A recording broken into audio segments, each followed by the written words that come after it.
Olá, meu querido, tudo bem? Tudo na paz? Graças ao nosso eterno Criador. Meus queridos, mais uma vez nós estamos aqui na responsabilidade de trazer mais um vídeo para que os nossos irmãos inscritos do nosso canal e os nossos irmãos que estão chegando agora possam começar a entender, compartilhar e fazer parte dessas bênçãos que nós estamos divulgando na palavra do eterno Criador. Meu querido, olha, continue se inscrevendo em nosso canal, continue deixando o seu like, que é muito importante. Você sabe por que o canal do nosso irmão Alberto Lira está crescendo? Por causa da divulgação do nosso irmão e amigo, companheiro fiel, nosso irmão Cláudio Mendes, que tem feito um trabalho excelente ao nosso respeito. Agora, meu querido, você sabe por que irmão Cláudio Mendes fez isso e está fazendo? Porque ele acredita no nosso irmão Alberto. Ele acredita que o nosso trabalho é sério. Ele acredita que nós estamos aqui, não é para brincadeira. O nosso irmão Alberto aqui não está aqui para inventar coisas, meu querido. O nosso irmão Cláudio Mendes, ele viu em nós, na minha pessoa, uma pessoa que verdadeiramente, quando sobra um tempinho, porque eu tenho meu trabalho ainda, daqui uns dias eu vou divulgar um vídeo falando sobre o meu trabalho, que muita gente ainda não sabe, porque eu ainda não falei, porque é uma área meia, né, meia, sei lá, eu não sei nem como dizer. Meu querido, meu trabalho não é fácil. Eu exerço duas funções, tá bom? E eu não gosto muito de tocar nesse assunto, né? Uma função é até interessante, né? Eu acho que ninguém imagina isso. Mas a outra é uma área mais complicada, da gente estar divulgando e falando, né? Então eu não gosto de entrar muito nesse assunto. Nem mesmo com minha esposa eu não toco no assunto. A gente não, né, não conversa muito sobre isso. Até porque nós sabemos que esse país que a gente vive é um país complicado, não é? Então, meu querido, irmão Cláudio Mendes, eu agradeço de coração. E, em segundo lugar, não é que vocês são piores, não. Vocês são iguais, igual a mim, igual ao nosso irmão Cláudio Mendes. Em segundo lugar, foi vocês ter ouvido e atendido o pedido que o irmão Cláudio Mendes fez, né? Então, o meu canal cresceu numa semana, talvez aquilo que não cresceria em 6 meses, 7 meses, um ano, não sei. Deus é que sabe. Tá bom, meu querido? Então, eu agradeço de coração. Obrigado, irmão Cláudio Mendes, e obrigado aos inscritos do canal do nosso irmão Cláudio Mendes, que também migraram para esse canal para nos ajudar. Então, além da sua inscrição, você recorra, se você ainda está inscrito, e você recorra à sua inscrição, porque o YouTube, às vezes, não sei, os robozinhos, né, do algoritmo do YouTube tem lá, né, as suas formas de trabalhar. Meu querido, esse vídeo é uma chamada aqui que eu vou fazer, que eu estou fazendo, mas de muita responsabilidade. Eu quero começar esse vídeo, né, falando sobre uma coisa que nós precisamos entender. E eu quero me basear aqui, em primeiro lugar, em Eclesiastes 1, capítulo 1, versículo 4, onde diz assim: uma geração vai e outra geração vem, mas a terra, ela permanece para sempre.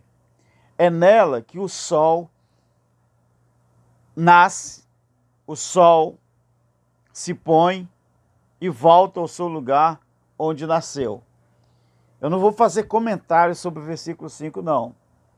Mas se você observar o que estão ensinando aí desde quando a gente é criança, não fecha, a conta não fecha de acordo com os escritos bíblicos. Principalmente quando você olha o Jó no capítulo 38, o Salmo 103, e esse versículo 5 aqui, as pessoas que são sinceros e honestos com a palavra de Deus vai entender o que eu quero dizer, mas não, esse não é o assunto. Meu querido, de acordo com o versículo 4 de Eclesiastes 1, fala assim: uma geração vai e outra geração vem, mas a terra, ela continua para sempre. Sabe, meus queridos, Você sabe quantos anos que o apóstolo Paulo viveu? Você sabe quantos anos que ele viveu na terra? O apóstolo Paulo, ele viveu 63 anos, segundo a história, segundo as informações. Com 63 anos, Paulo morreu em Roma. Todo mundo conhece a história, né? O que eu quero dizer com isso, meu querido? Eu e você, preste muita atenção nisso. Eu e você, nós somos viajantes nesse espaço-tempo. E eu não tenho o direito sequer de me achar mais inteligente do que ninguém. Eu não tenho o direito de denegrir imagem de ninguém. Eu não tenho o direito de falar mal de nenhum ensinador da graça. Eu não tenho o direito de falar mal de nenhum ensinador do Evangelho Eterno. Porque eu e você, nós só estamos aqui passando um tempo. Na minha geração e na sua geração, nós estamos divulgando o entendimento que nós temos sobre o Evangelho. Do Gênesis até o Apocalipse. Agora, ninguém é dono da graça. Ninguém é dono do Evangelho Eterno. Ninguém é dono da lei de Moisés. Ninguém é dono do Evangelho do Reino. Nessa terra aqui, não. Então nós estamos aqui, meu querido, fazendo uma viagem. Aquilo que Deus te deu como ensinador, seja lá qual for a linha teológica de interpretação. Eu não gosto muito do termo teologia não, meu querido. Eu não sei por quê. Talvez por ter tanta decepção com vários cursos, vários certificados, não é? Que eu tive que queimar, muitos livros, revistas, não é? Do que eu estudava, que achava que estava certo, porém não estava. Eu fiz igual o apóstolo Paulo. Aquilo que eu aprendi no sistema, aprendendo sobre o preterismo, para mim hoje eu considero como esterco, como B de bom, como um M de mé. Eu considero isso. Então, o que acontece, meu querido? Foi bom o período que eu tive lá? Foi. Mas por que foi bom? Porque foi através dos meus 45 anos no sistema ou na tradição religiosa que eu me interessei pela Bíblia. Eu estudo a Bíblia desde os meus 12 anos de idade. 12 anos de idade, eu fui batizado nas águas no dia 12 de abril de 1978. Eu fui batizado nas águas. Mas eu ainda não entendia que o verdadeiro batismo depois da cruz seria Romanos capítulo 6. Eu não sabia que o batismo em água era batismo dos judeus. Era lavagem por fora. Eu não sabia. Então, meu querido, cada um de nós temos que entender que nós não estamos no YouTube para brigar com ninguém. Por que eu estou falando isso? Porque tem gente que está aí, que já está menosprezando o Evangelho Eterno antes mesmo dele ser divulgado por milhares de pessoas. Mas esses que estão começando a falar mal do Evangelho Eterno, sabe por quê? É porque eles não têm consciência de que a geração dele vai passar. Ele se apoderou de um tema que ele acha que ele é o criador e ele é o mandatário, mas não é.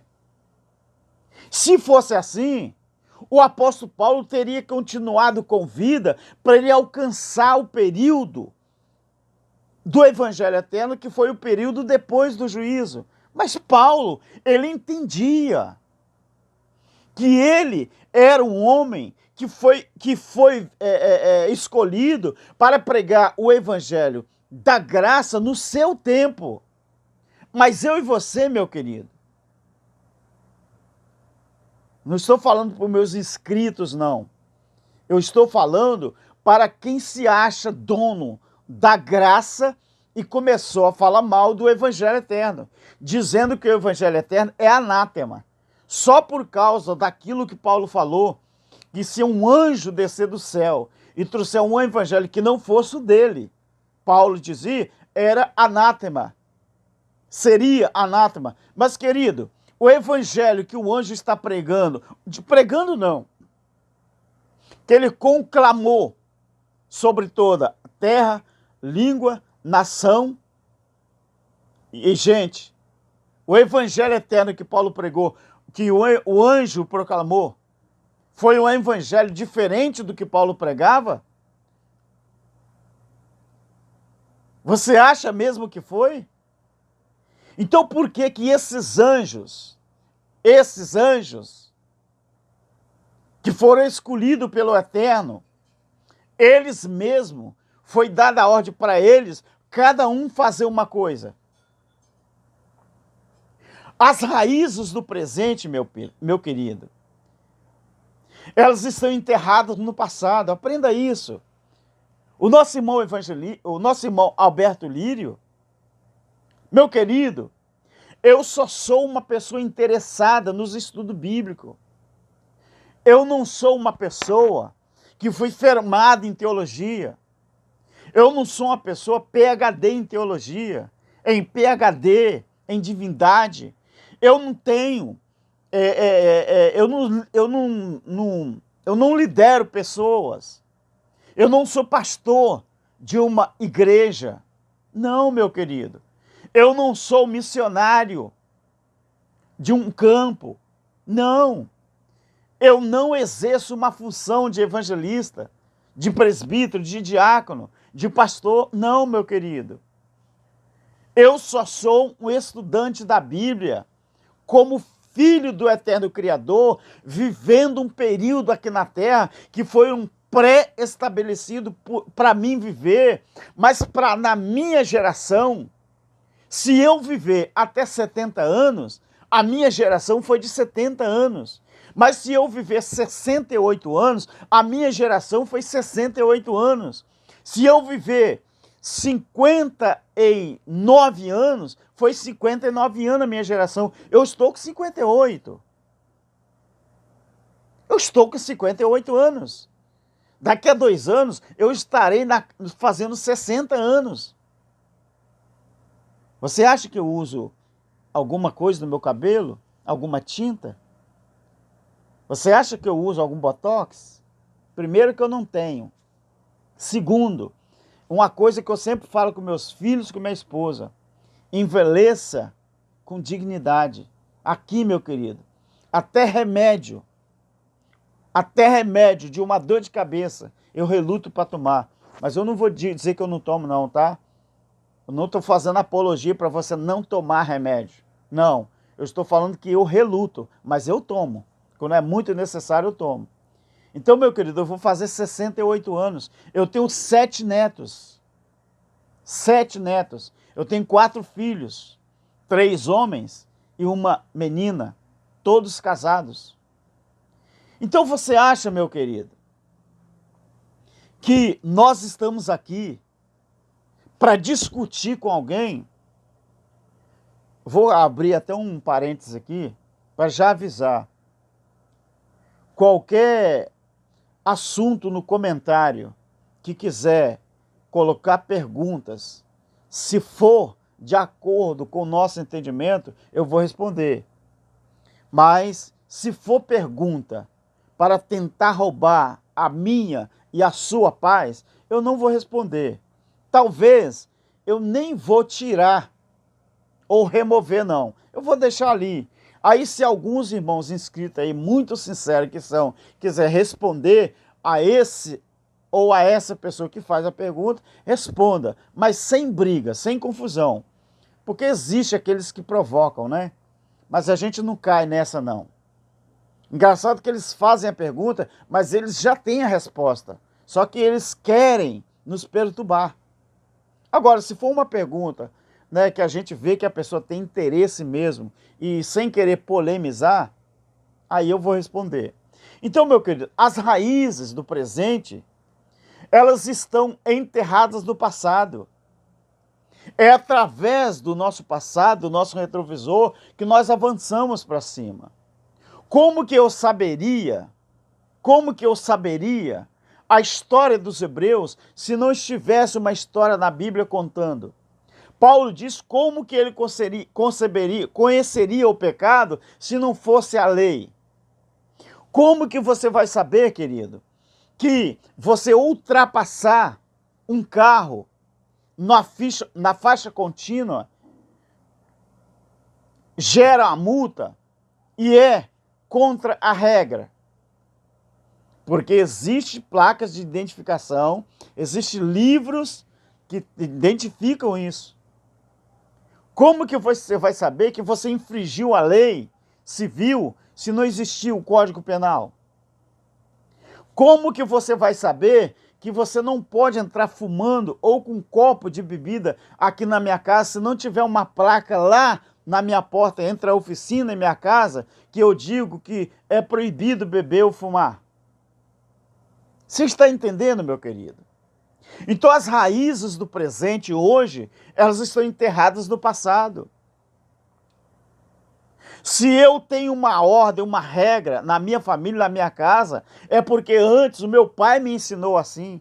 Então as minhas raízes de hoje, elas estão enterradas no passado. Meu pai já morreu, a minha mãe já morreu. Mas o que eu recebi do meu pai, eu passo para os meus filhos e para os meus netos também. Então as raízes que hoje brotaram no presente, elas estão enterradas no passado. Hoje, meu querido, eu e você, nós só estamos comentando sobre histórias de 2, 3, 4, 5 ou até 6 mil anos de história. Ou você acha que o Evangelho Eterno, ele começou agora? Ou você acha que a graça que você prega começou agora? E por que a Bíblia diz que o Filho de Deus é o Cordeiro que foi morto desde a fundação do mundo? Mas, irmão Alberto, explica por que a Bíblia diz que o Cordeiro que foi morto desde a fundação do mundo. Eu não sei te explicar não, mas eu só sei que Deus matou o animal para vestir Adão e Eva. Mas o irmão Alberto a roupa deles foi de pele de carneiro? Eu não sei, queridos. Eu não sei. E nem vou correr o risco de te informar isso, com certeza, porque eu não sei. Eu só sei que a Bíblia diz que Jesus era o Cordeiro morto desde a fundação do mundo. Mas que Deus fez roupas de animais para eles se vestirem depois do pecado, isso ele fez. Então a história que eu e você estamos falando hoje, não foi nós que inventamos, meu querido. Não. Nós só estamos chegando no entendimento de que essa história já existia. Agora, onde que ela estava? Ela estava no coração de Deus. Isso aí, meu querido. Ela estava no coração de Deus e Paulo vai mais além. Paulo fala que ele estava vivendo um tempo que esteve enterrado por muitos séculos e agora serviria não só para ele, mas para todos os séculos vindouros. Eu e você estamos há quantos séculos depois do apóstolo Paulo? 20, né? Então eu faço parte do século vindouro. E Paulo falou que nos séculos vindouros a gente ia entender como que foi dado a nossa eterna salvação. A eterna salvação não foi pregado por Paulo, não foi pregado pelos apóstolos, pelos discípulos, não foi pregado não. A eterna salvação, ela está sendo descoberta agora. E como que se dá essa eterna salvação? Daqui uns dias eu vou trazer um vídeo sobre um comentário de Apocalipse dado pelos futuristas. Como que eles enxergam o Apocalipse. Então, você já percebeu, meu querido, que quando começamos a ter noções da história da vida, é aí que nós já estamos contando os nossos últimos dias. Então por que você se acha melhor do que ninguém? Do que os outros melhor? Por que você acha superior aos outros? Enquanto alguém estava pregando a graça, estava tudo bem. Muitos aceitando, concordando. E eu concordo com a graça, porque a graça existiu. E existe. Porque a graça ela é eterna. Mas a graça é só mais um componente, meu querido, da história da redenção. A lei fez parte da história da redenção? Claro que fez. O evangelho do reino fez parte? Claro que fez. O evangelho da graça fez parte? Claro que fez. O evangelho eterno está fazendo parte? É claro que está. E daqui a mais 2, 3, 4, 5 gerações, você vai estar aqui para testemunhar qual parte da Bíblia que estará sendo pregada daqui a mais 1, 2, 3 ou 4 gerações, você não vai estar aqui, meu querido. Então, só divulgue o seu trabalho, só coloque o seu entendimento aí, mas não tente tirar da cabeça das pessoas que o evangelho eterno é anátema, que o evangelho eterno não é bíblico. É bíblico e você sabe disso. Então aprenda uma coisa, meu querido. Quem sou eu? Quem é você? Quem somos nós? Para querer dizer a Deus o que Deus tem que fazer ou não. Você tem nada com isso se Deus pegou Alberto Lírio, se Deus pegou Cláudio Mendes, se Deus pegou outros irmãos e colocou aí para ensinar sobre o Evangelho Eterno, você tem nada com isso. Mas Deus não te colocou para pregar sobre a graça. Meu querido, quando Deus quer, Ele faz o urubu virar garçom, como diz lá o hino da Lauriette. Quando Deus quer, meu querido, Ele faz um burro falar, ou uma mula. Quando Deus quer, Ele guarda um homem no estômago da baleia, ou no ventre da baleia. A ciência diz que é impossível um ser humano passar na garganta de uma baleia. Só que eles esquecem de Jó 38. O capítulo 38 de Jó é Deus fazendo as perguntas para Jó. Se você é bom, me responde isso. Se você é bom, me responde isso. Se você é o tal, me responde isso. Meu querido, e eu faço a mesma pergunta a você. Você é o bom? Você é o tal? Então explique para as pessoas o mistério da encarnação do verbo e o mistério da piedade. Eu duvido que você e eu explique isso para alguém. Sabe por quê? Porque está escrito em Deuteronômio, capítulo 29, versículo 29, que as coisas reveladas não é para nós. E as coisas ocultas é para Deus. Ou seja, Ele só revela aquilo que Ele quer revelar. Para, meu querido, de ser prepotente. Para de ser exaltado. Para de ser aquilo que você não é. Você é um servo do Criador. Nós somos servos do Criador e temos que aceitar que Deus, Ele usa as pessoas ainda. É, meu querido. Deus, quando Ele precisa que alguém desenvolva o entendimento para explicar para as pessoas, para sair da masmorra, para sair da, vamos dizer, da escravidão espiritual, Deus usa. Meu querido, vamos parar com isso. A plataforma do YouTube não é uma terra sem lei, não. Então, quando nós começamos a entender alguma história, por exemplo, agora, olha o Evangelho da Graça, o que está fazendo com muita gente. Muita gente está se libertando do sistema religioso. Por quê? Porque entenderam, ou estão entendendo ainda o Evangelho da Graça. Mas o Evangelho do Reino é só uma continuação. O Evangelho do Reino não anula a graça, não, queridos. Não anula. Porque contando a história da humanidade, desde a criação até agora, nós estamos no calendário judaico, nós estamos há mais de 5.700 anos. No nosso calendário gregoriano, que nós estamos em 2023. Mas olha o calendário judaico para você ver se é a mesma coisa. Então pregue o seu entendimento, querido. Nós estamos viajando, nós estamos fazendo uma viagem. Pregue o seu entendimento, tá bom? E você tem que ler Jó 38 para você entender. Graça e paz, e fique com o eterno Criador. Amém.